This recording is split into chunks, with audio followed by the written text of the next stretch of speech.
बस्ती में राम राज्य की स्थापना के साथ हुआ श्री रामलीला मंचन का विश्राम। सनातन धर्म संस्था द्वारा आयोजित श्री रामलीला महोत्सव के नवम दिवस का शुभारंभ नित्य की भांति भगवान श्री राम जी, लक्ष्मण जी, हनुमान जी की आरती के साथ प्रारंभ हुआ। राज्याभिषेक के अवसर पर अपने बच्चों सहित पधारे पुलिस महानिरीक्षक बस्ती परिक्षेत्र रामकृष्ण भारद्वाज ने कहा कि मैं कई वर्षों से परोक्ष अपरोक्ष रूप से इस उत्सव से जुड़ा रहा। यह देश की अद्भुत रामलीला है। आज के समय में जब लोग सिनेमा और पश्चिमी सभ्यता की ओर भाग रहे हैं, तब सनातन धर्म संस्था बस्ती द्वारा ऐसे आयोजन करके भारत के वर्तमान और भविष्य को मूल से जोड़ना प्रशंसनीय है। मैं आयोजकों के सुंदर कार्य के लिए शुभकामनाएं देता हूँ। इस अवसर पर निवर्तमान सांसद व असम राज्य के प्रभारी हरीश द्विवेदी ने कहा कि बस्ती में श्री रामलीला महोत्सव का जो कार्यक्रम पिछले 5 वर्ष से बस्ती में सनातन धर्म संस्था से शुरू किया, उसकी आवश्यकता बहुत पहले से थी। इस रामलीला के माध्यम से बच्चों में जो संस्कार जीवन के प्रारंभिक अवस्था में ही दिया जा रहा है, वह बच्चों को संस्कारित व सनातनी मनुष्य बनाने का कार्य कर रहा है। यह बच्चे पढ़ लिख कर जिस भी सेवा में जाएंगे, यह संस्कार उन्हें वहाँ काम आएगा और भारत में सुंदर सामाजिक व्यवस्था बनी रहेगी। समापन के प्रथम सत्र में रावण वध रावण, विभीषण राज्याभिषेक, सीता जी की अग्नि परीक्षा का मंचन पंडित चतुर्भुज इंटर कॉलेज कप्तानगंज के बच्चों द्वारा किया गया। आज के प्रसंग में रावण को मेघनाद वध की सूचना मिलती है। सूचना मिलते ही रावण मूर्छित होकर विविध विलाप करने लगता है। सुत बद सुना दसानन जमहि, मूर्छित भयउ परेउ मही तबाही।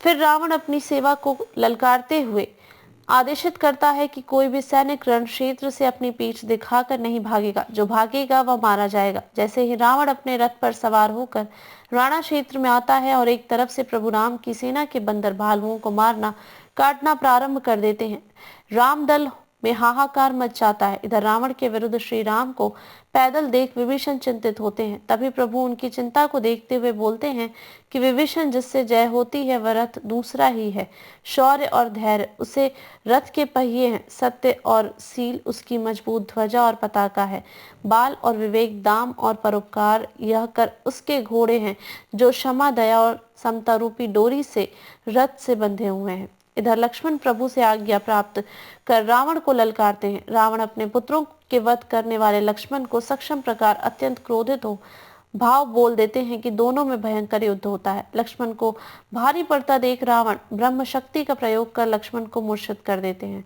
तब बजरंगबली रावण से युद्ध कर उन्हें घुटने पर ला देते हैं। लक्ष्मण को सफल होते देख प्रभु देवताओं द्वारा भेजे रथ पर सवार होकर राणा क्षेत्र में आ जाते हैं। प्रभु और रावण के बीच भयंकर बंध होता है, जिससे धरती थर्रा उठती है। प्रभु रावण के शीश बार बार काटते हैं, लेकिन वह फिर जीवित हो जाता है। तब विभीषण रावण के मृत्यु का भेद प्रभु श्री राम को बताते हैं। प्रभु तीर का संधान कर रावण की लीला को समाप्त कर देते हैं। समूचे पंडाल में जय श्री राम की जय घोष होने लगती है। रावण के मृत्यु उपरांत प्रभु विभीषण का राज्याभिषेक करते हैं। सीता जी की वापसी के साथ सीता मैया की अग्नि परीक्षा का सुंदर मंचन होता है।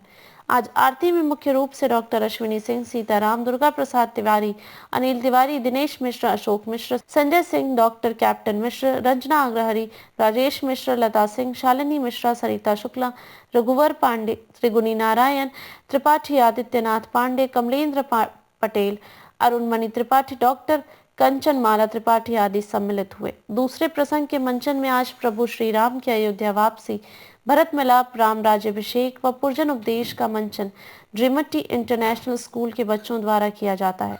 अयोध्या वापस आते ही प्रभु भरत से मिलते हैं। प्रभु के राज्याभिषेक की सुंदर तैयारी होती है। चहुं ओर सुंदर गीत गाए जाते हैं। पूरे राज्य को सुंदर दुल्हन की तरह सजाया जाता है। श्री राम दरबार की झांकी जैसे दर्शकों के समक्ष दिखी। भगवान श्री राम जी के जय घोष व आतिशबाजी होने लगी। इस अवसर पर आयोजन समिति के सदस्यों ने अबीर गुलाल उड़ाए और बच्चों में खिलौने कार्यकर्ताओं को उपहार बांटे गए।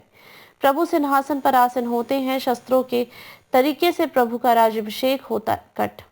शास्त्रों के तरीके से प्रभु का राज्याभिषेक होता है और प्रभु की स्तुति गाई जाती है। प्रभु द्वारा पुरजन उपदेश के द्वारा आम जनमानस के लिए सुंदर शिक्षा दी जाती है। सनातन धर्म संस्था ने इस सफल आयोजन के लिए समस्त सनातन धर्म अनुरागियों का आभार व्यक्त किया और अगले वर्ष यह मंचन भव्य दिव्य होगा, इस संकल्प के साथ सभी को शुभकामना प्रेषित किया गया। इस अवसर पर नागेंद्र सिंह कुंवर, गोपेश्वर त्रिपाठी, सुशील मिश्रा, अखिलेश दुबे, कैलाश नाथ दुबे, रमेश सिंह, सुरेंद्र पांडे, अनुराग शुक्ल, सीए अभिषेक, मणि त्रिपाठी, मनीष सिंह, बुद्धिसागर दुबे, चंदन सिंह, भोलानाथ चौधरी, अभिनव उपाध्याय, अंश श्रीवास्तव, डॉक्टर दुर्गेश पांडे, प्रथम तुलसियान, डॉक्टर रोहन दुबे, अमन श्रीवास्तव, अभय त्रिपाठी, डॉक्टर रोहन दुबे, डॉक्टर शैलेश सिंह, अंकित त्रिपाठी, उमेश चंद्र त्रिपाठी, मीना त्रिपाठी, मुक्तेश्वर नाथ आजाद, शिवम, हरीश त्रिपाठी, सुनील शुक्ल, विष्णु शुक्ल, विशंभर शुक्ल, ओम प्रकाश दुबे, सुनील सिंह आदि सहित पूरा पंडाल भरा रहा। आइए देखते हैं रिपोर्ट।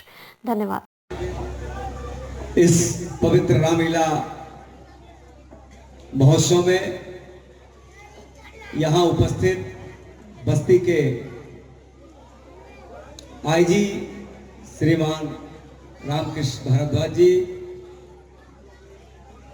सनातन धर्म संस्था के संरक्षक बड़े भाई अखिलेश दुबे जी, पंकज त्रिपाठी जी, सनातन धर्म संस्था से जुड़े हुए सभी सम्मानित पदाधिकारीगण, हमारे पार्टी के वरिष्ठ नेता गोपीश्वर त्रिपाठी जी, अन्य सभी बस्ती के वरिष्ठजन, माताएं, बहनें, नौजवान मित्रों, प्यारे बच्चों, पत्रकार भाई,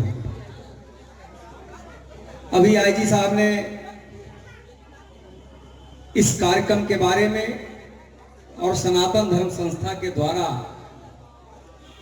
जो पुनीत कार्य पिछले कुछ वर्षों से प्रारंभ किया गया है, इसकी दरकार, इसकी जरूरत और इसकी आवश्यकता बस्ती वासियों को वर्षों से थी। क्योंकि आप किसी भी शहर में जाइए तो उस शहर में एक रामलीला मैदान होता है और हर साल वहां रामलीला होता है। यहां रामलीला मैदान नहीं हो पाया, लेकिन अटल बिहारी वाजपेयी ऑडिटोरियम के परिसर में सनातन धर्म संस्था के द्वारा रामलीला का आयोजन प्रारंभ किया गया। यह आयोजन केवल इसलिए महत्वपूर्ण नहीं है कि रामलीला के माध्यम से भगवान राम, मां सीता, हनुमान जी, लक्ष्मण जी या रामलीला में जो अलग अलग पात्र हैं, उनके द्वारा समाज में जो संदेश दिया गया है उसको हम ग्रहण करेंगे। भगवान राम के द्वारा देश समाज के एकता के लिए, देश की अखंडता के लिए, सामाजिक समरसता के लिए जो संदेश है उसको तो हम ग्रहण करेंगे ही करेंगे। लेकिन ये रामलीला इस मायने में भी महत्वपूर्ण है कि अधिकांश रामलीला कार्यक्रमों में आप देखते होंगे कि प्रोफेशनल लोग आकर के रामलीला का आयोजन करते हैं। इस रामलीला के माध्यम से संदेश देने का काम तो हम कर ही रहे हैं, लेकिन अपने बच्चों को एक अच्छा संस्कार और प्रारंभ से ही उनके मन मस्तिष्क में अपने धर्म के प्रति, अपने संस्कारों के प्रति, अपने विचारों के प्रति एक अच्छी जानकारी हो, उस दिशा में वो सोचना शुरू करें। अभी पंकज जी बता रहे थे 630 बच्चों ने इसमें अलग अलग पात्र की भूमिका निभाई है। निश्चित रूप से आप देखेंगे वो बच्चे पढ़ लिख करके कहीं पर जाएं, किसी भी पोस्ट पर पहुंचेंगे, उनके अंदर जो संस्कार इस रामलीला के माध्यम से मिल रहा है वो जीवन भर काम करेगा, जीवन भर वो प्रेरणा देने का काम करेगा। इसलिए मैं अपनी तरफ से सनातन धर्म संस्था के सभी सम्मानित पदाधिकारियों को इस कार्यक्रम में अलग अलग भूमिका में हम सबको जो प्रेरणा देने का काम कर रहे हैं, ऐसे सभी प्यारे बच्चों को मैं बधाई और शुभकामना देता हूं। आज की तारीख में लोग नेटफ्लिक्स, सिनेमा और दूसरे चीज़ों की तरफ जा रहे हैं, लेकिन वापस आप हमारे धर्म को, आप हमारी संस्कृति को, आप हमारे चीज़ों को एक हमारी जनरेशंस के अंदर में किस प्रकार से आप लेके जा रहे हैं, बहुत ही बड़ा सार्थक प्रयास है। मैं सभी को बहुत धन्यवाद। बेबाक खबरों के लिए हमारे YouTube चैनल को सब्सक्राइब करें। देश प्रदेश एवं स्थानीय खबरों के लिए हमारे वेबसाइट www.bntlive.com पर लॉगिन करें। साथ ही Facebook, Twitter, Telegram, Instagram, LinkedIn पर भी फॉलो कर सकते हैं। धन्यवाद।